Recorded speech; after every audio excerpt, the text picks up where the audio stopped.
براہ راست آپ کو لیے چلیں گے لاہور، جہاں پر وفاقی وزراء اور گورنر پنجاب میڈیا سے گفتگو کر رہے ہیں۔ جہاں جیت جائے وہاں تو سب ٹھیک، جہاں ہار جائے یا ہارنے کا خدشہ ہو وہاں سب غلط۔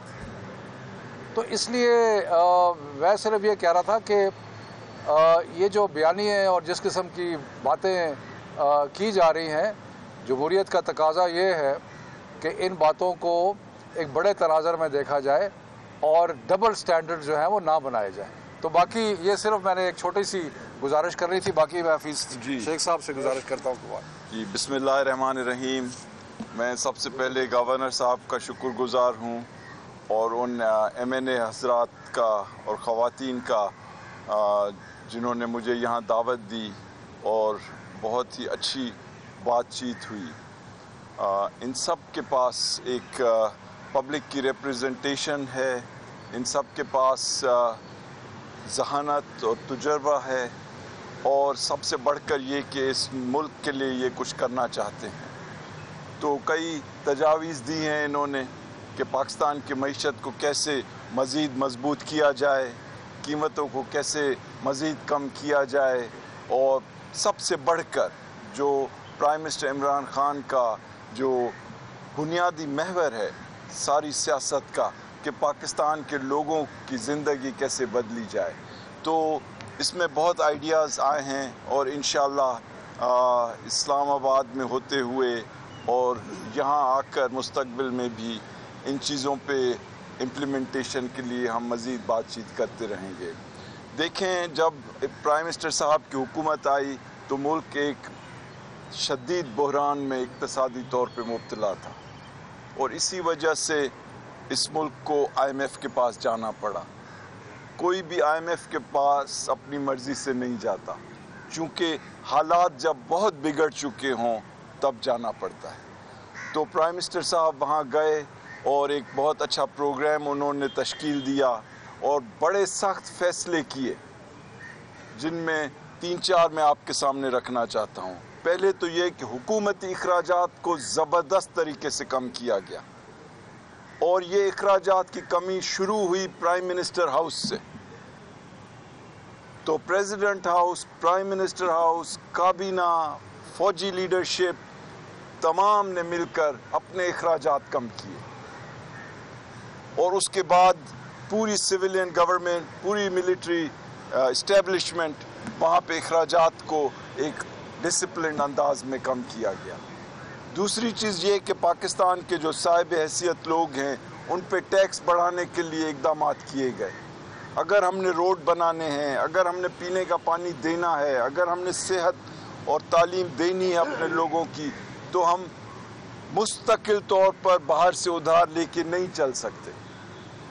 تو 17% کی گروتھ ٹیکسز میں لائی گئی کرونا وائرس سے پہلے، اور اب بھی اس کی جو گروتھ ہے وہ بڑھ رہی ہے کرونا وائرس کے باوجود۔ تیسری چیز یہ کہ جو پچھلے 5 سال گزرے پچھلی حکومت کے، اس میں ڈالر کو اتنا سستا رکھا گیا کہ پاکستان کی انڈسٹری کمزور ہوتی گئی اور باہر کی چیزیں یہاں پہ مقبول ہوتی گئیں، حتیٰ کہ ہماری جو ایکسپورٹس ہیں ان کے بڑھنے کی رفتار پچھلے 5 سال میں 0 سے بھی کم ہو گئی۔ تو کیسے کوئی ملک ترقی کر سکتا ہے اگر اس کی چیزوں کی مانگ ہی دنیا میں ختم کر دی جائے، اور ڈالرز کی جو ریزروز تھیں وہ آدھی سے بھی کم ہو گئی؟ تو کیسے کوئی ملک اپنے لوگوں کو خوشحالی دے سکتا ہے اگر ان کے ڈالرز ہی ختم کر دیے جائیں؟ تو یہ بڑے فیصلے تھے، اور یہ طے کیا گیا کہ پاکستان کو ایک پائیدار بنیاد پہ مستحکم کرنا ہے، اور اس کے لیے انڈسٹری کو خصوصی مراحت دی گئیں تاکہ روزگار پیدا ہو، تاکہ ایکسپورٹس بڑھیں، تاکہ ڈالرز کمائے جا سکیں۔ اور آپ دیکھ رہے ہیں کہ پوری دنیا میں جبکہ ایکسپورٹس گر رہی ہیں، ہمارے خطے میں بنگلہ دیش، انڈیا، ان سب کی ایکسپورٹس گر رہی ہیں، تو پاکستان کی بڑھنا شروع ہوئی۔ پھر چونکہ ڈالر کو انہوں نے اتنا اتنا سستا کر دیا تھا، ہم نے اس میں ڈی ویلیویشن کی تاکہ پاکستان کی چیزیں جو ہیں دنیا میں اٹریکٹیو ہوں۔ اور اس کے بھی اثرات دیکھ رہے ہیں، اور آپ دیکھ رہے ہیں کہ ڈالر اب مستحکم چل رہا ہے۔ اور جو سب سے بنیادی چیز جس پہ بار بار میں آنا چاہتا ہوں کہ پاکستان کے جو بھولے ہوئے لوگ ہیں ان کے لیے عمران خان نے بجٹ کو ڈبل کیا، 100 سے 192 ارب، اور سبسڈیز اس کے علاوہ دی گئیں۔ 1.5 کروڑ خاندانوں کو پاکستان کے ہر قصبے، ہر گاؤں، ہر شہر، خصوصی طور پہ خواتین کو پیسے دیے گئے کہ وہ نپٹ سکیں ان مشکل حالات سے۔ اور یہ پیسے دیے گئے صرف ایک شرط پر کہ وہ پاکستانی ہیں اور ان کو ضرورت ہے۔ یہ نہیں تھا کہ وہ پی ٹی آئی کے ممبر ہوں یا کسی فقہ سے تعلق رکھتے ہوں یا کسی سیاسی جماعت سے تعلق رکھتے ہوں۔ اور بعد میں تو یہ تمام چیزیں جو ہیں، اب ہم ایک الیکشن میں ہیں۔ یہ پاکستان کے جمہوری عمل کی خوبصورتی ہے کہ یہ الیکشنز ہوتے ہیں۔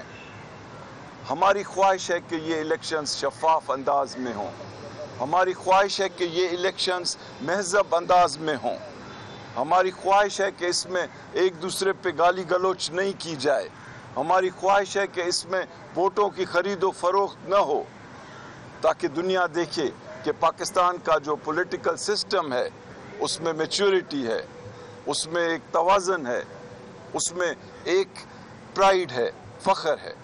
تو انشاءاللہ ہم اپنی طرف سے کوشش کریں گے کہ اپنے کردار کو اس انداز سے لے کے چلیں اس الیکشن میں کہ ہمارے سپورٹرز اور ہمارے ملک کے لوگ اس سے خوش ہوں۔ شکریہ۔ مجھ سے سوال پوچھا ہے؟ جی ڈاکٹر صاحب آپ نے ایکس باس کا مقابلہ کرتے ہوئے کیسا فیل کرتے ہیں؟ سیکنڈلی یہ ہے کہ اگر آپ ان کیس لوز کر جاتے ہیں یا ایز روزانہ آپ کنٹینیو کریں گے؟ جی دیکھیں،